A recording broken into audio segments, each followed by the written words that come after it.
The man known globally as the Blade Runner was adored by all after his superhuman-like achievements on the athletics track. His brand was flying high and headed for a career beyond athletics, until the night that changed his life forever and saw a mighty fall from grace for the world-famous athlete.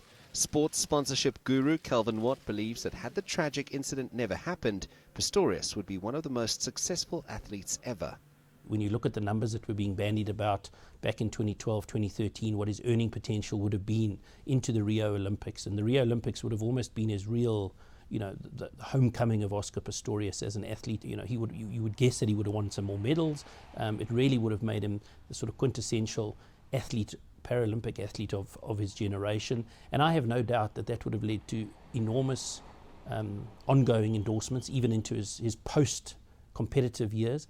And I think he's the sort of athlete, because he was a well-spoken guy, he had that charisma that was able to come across. He had that ability. I have no doubt he would have ended up on the IOC and on various athlete commissions, and he probably would have spent his non-participation years traveling the world, being feted all over as one of the great Paralympians of all time, and really had an incredible time. So it's an enormous fall from grace, one of the biggest I think we've ever seen. Pistorius was always perceived as a bastion of hope and someone who had overcome his disabilities and achieved the unimaginable, as brand specialist Monwabisi Tete explains. His brand primarily represented hope.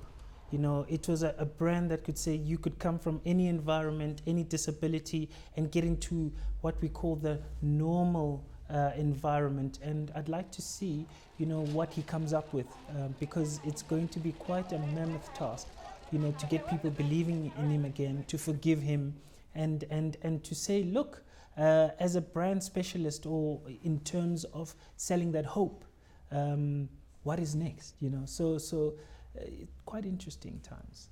For Pistorius, the future is rather gloomy, with very few brands willing to invest in a convicted felon. If you look through history, there are very few athletes who've been able to come back from far lesser crimes than that committed by Oscar Pistorius. So in my personal view, I think it's a very tough road for him from a sponsorship perspective, from an endorsement perspective. I cannot see too many brands getting involved with him, even once he's effectively done his time and served his sentence. I think it's going to be a long road for him. The chances of seeing Oscar Pistorius competing as a professional athlete are slim to none. As the disgraced Paralympian serves his time in jail, he'll have to come to terms with the fact that his career is a thing of the past. CS Du Plessis, CCTV, Johannesburg.